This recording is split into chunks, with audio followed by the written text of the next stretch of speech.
한 주간의 IT 이슈를 브리핑해 드립니다. IT 이슈 위클리. 네, 지금 바로 시작하겠습니다.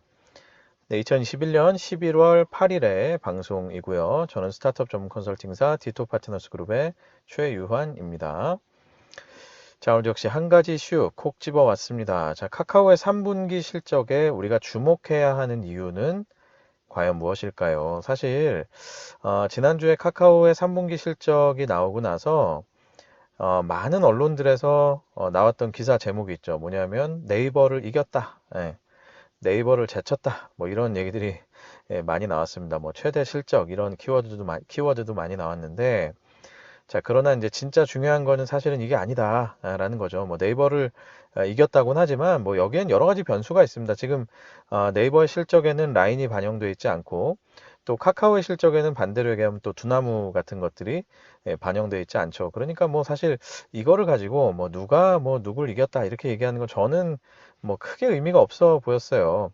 그래서 실제로 카카오가 1조 7,408억 원의 매출을 달성을 했고, 이게 이제 네이버의 매출보다는 135억을 뭐 앞섰다 이렇게 얘기하는 겁니다. 물론 뭐 대단한 거죠. 잘한 거고 뭐 충분히 훌륭한 얘기인데, 제가 오늘 얘기하고 싶은 거는 요거보다 더 중요한 내용들이 있는 게 아닌가.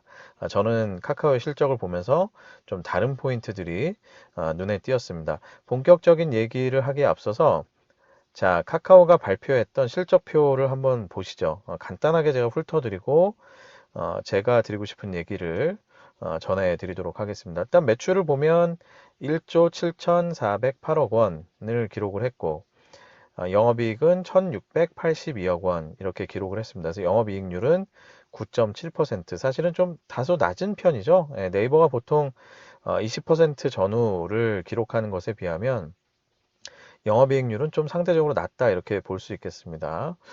자, 1조 7,400억의 매출 중에서 7,780, 약 7,800억 원 정도가 플랫폼 매출로 나왔고, 9,620억이 컨텐츠에서 나왔습니다. 무려 1조에 가까운 매출이 컨텐츠에서 나왔다. 사실은 저는 이 부분이 훨씬 더 재밌게 보였습니다. 이게 보시면 과거에 어떤 분기를 보더라도 이 컨텐츠 매출이 플랫폼 매출을 이긴 적은 없었거든요.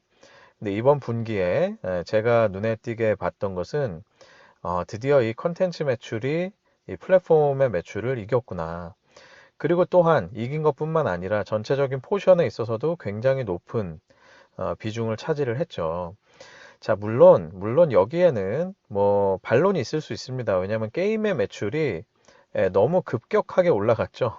이 오딘의 성공으로 인해서, 카카오 게임즈의 오딘의 성공으로 인해서 갑자기 급격하게 올라갔기 때문에 이거 뭐 또 어떻게 업앤다운이 있을지 모른다라는 반론이 있을 수는 있습니다. 자, 그러나 어쨌거나 제가 보는 것은, 자, 그럼에도 불구하고 이 컨텐츠의 매출만 가지고도 이 플랫폼의 매출을 아주 크게 상회할 수 있는 뭐 이런 식의 포텐셜을 보여줬다는 것만으로도 저는 굉장히 큰 의미가 있다, 메시지가 있다 이런 생각이 들었고요. 자, 또 하위 비즈니스들을 한번 볼까요? 일단 좀 실망스러운 거 먼저 보면 포탈 비즈니스, 전년 대비 마이너스 성장을 했죠. 자, 그리고 뮤직도 뭐 그다지 높은 성장을 만들지는 못했습니다. 즉, 제가 카카오에 대해서 얘기할 때 늘 꼬집는 부분인데, 이 다음의 인수, 이 멜론의 인수, 이 과연 이거 잘한 거 맞냐? 이제 이런 비판들이 계속 나올 수밖에 없다라는 것이죠. 물론 이제 지금 다른 사업들의 비중이 워낙 커졌고 잘들 하고 있기 때문에 별로 그렇게 눈에 안 띄게 별로 이렇게 회자가 되지 않고 있지만, 사실 요거는 뭐 경영의 의사결정에 있어서는 뭐 뼈아픈 포인트라고 볼 수 있습니다. 이 두 가지 사업을 왜 그렇게 큰 돈 주고 인수했냐? 뭐 이제 이런 얘기는 계속 나올 수 있겠죠.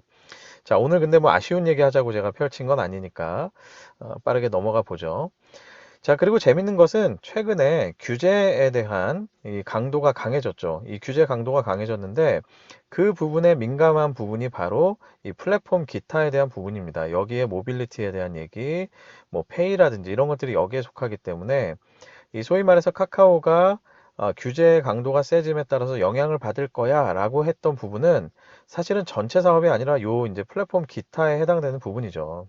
자, 그럼에도 불구하고 어떻습니까? 전년 대비 성장률 꽤 괜찮은 편이죠. 그러니까 잘 나온 편입니다. 뭐 이것 때문에 결국 규제를 아무리 세게 때려도 뭐 영향 안 받을 거야. 뭐 이런 식의 이제 낙관론도 나오게 됐던 것이죠. 근데 뭐 이거에 대해서는 저는 조금 생각이 다릅니다. 이건 뒤에서 다시 한번 제가 말씀을 드릴게요.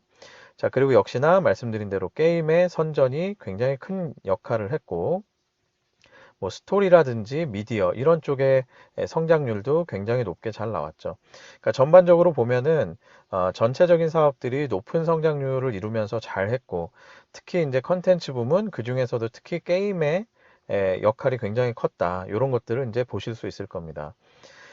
자, 다시 제가 하고 싶은 얘기로 좀 돌아가 보죠. 제가 이제 Key Findings라고 적었는데, 카카오의 3분기 실적을 보면서 제가 느꼈던 바입니다.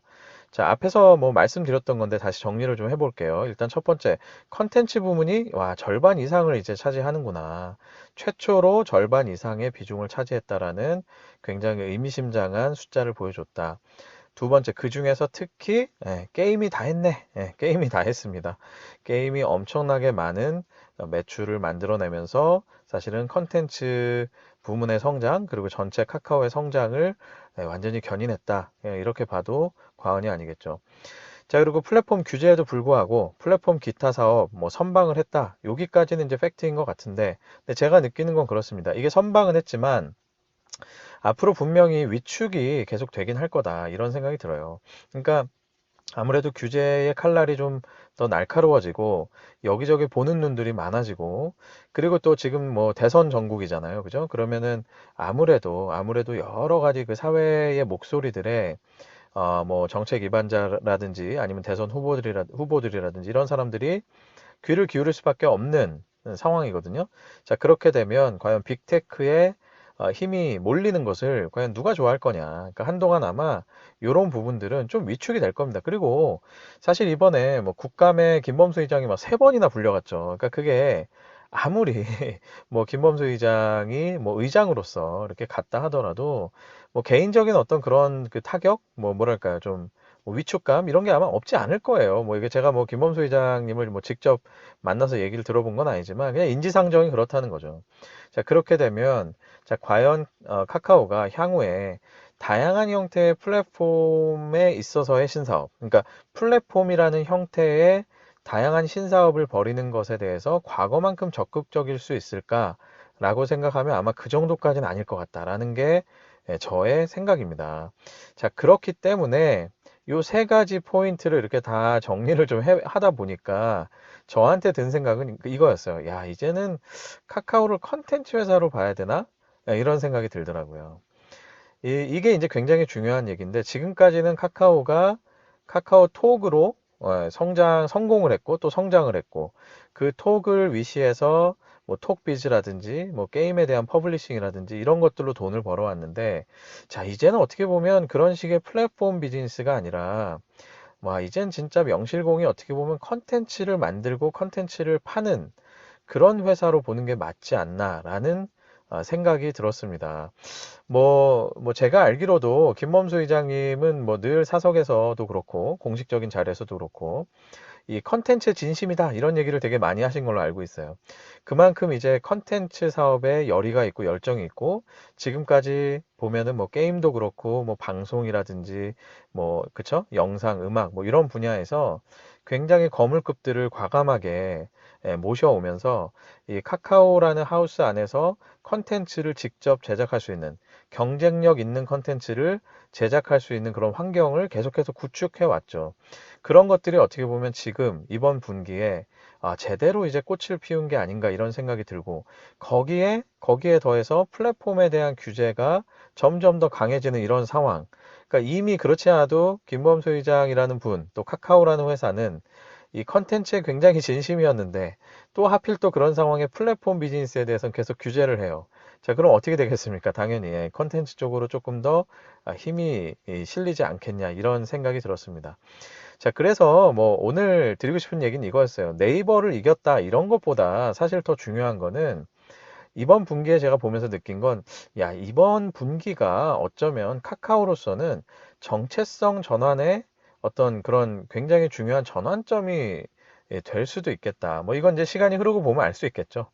근데 어떻게 보면 돌아보면 이번 분기가 굉장히 중요한 어떤 전환점의 역할을 할 수도 있겠다라는 생각이 듭니다. 그건 자의반 타의반인 거죠. 그죠? 자의반, 여러 가지 컨텐츠 사업에 대한 성장을 준비해 왔고, 타의반, 플랫폼에 대한 규제가 강화되고 있기 때문에, 자, 이런 것들이 다 자연스럽게 버무러지면서, 앞으로는 컨텐츠 사업으로 이 카카오 전체의 무게 중심이 상당히 이동할 수 있겠다. 이런 생각이 사실 이번에 좀 들었습니다. 뭐 어찌 보면 뭐 카카오가 장기적으로 그리고 있었던 그림에 뭐 이번 분기에 여러 가지 내외부적인 환경으로 인해서 뭐 자연스럽게 그렇게 조금 더 빠른 속도로 옮겨갈 수 있는 거 아닌가라는 생각이 들었고요. 카카오를 바라보는 관점이 달라진다는 것이 왜 중요한가? 그렇죠? 카카오의 앞으로의 움직임, 전략 이런 것들이 이 플랫폼 비즈니스와는 조금 더 다른 색깔로 갈 가능성이 높기 때문입니다. 뭐 투자하시는 분들도 마찬가지죠. 이 컨텐츠 회사에 투자하는 거랑 플랫폼 회사에 투자하는 거는 그 안정성이나 그렇죠? 기대 수익이나 이런 것들 굉장히 다르죠. 그렇기 때문에 어찌 보면 아이덴티티의 전환이 이번에 이루어질 수도 있겠다라는 생각을 조심스럽게 해봤고요. 뭐 늘 제가 비교해서 말씀드리지만 네이버는 이 철저하게 플랫폼 비즈니스라는 그 색깔을 지키면서 다양한 형태의 플랫폼 비즈니스를 만들어내죠. 그리고 다양한 국가에서 그걸 또 만들어내죠. 이게 이제 네이버의 전략이라면 카카오는 사실 그동안 혼재돼 있었거든요. 이 회사가 플랫폼 회사인지 뭐 컨텐츠 회사인지 약간 헷갈릴 때도 있었고 또 그 안에서 분명히 갈등도 있었을 텐데 자, 이번 분기를 기점으로 해서 어찌 보면 카카오가 이 컨텐츠 쪽에 조금 더 무게중심을 실으면서 가지 않을까 뭐 이런 생각을 한번 해봤습니다. 네, 오늘 방송 여기까지입니다. 유튜브와 페이스북, 애플 팟캐스트, 네이버 오디오 클립, 팟빵을 통해서 만나실 수 있습니다. 검색창에서 디토 파트너스 그룹을 검색해 보십시오. 자, 편안한 한 주 되시고요. 건강한 모습으로 저도 다음 주에 다시 찾아뵙도록 하겠습니다. 여러분 감사합니다.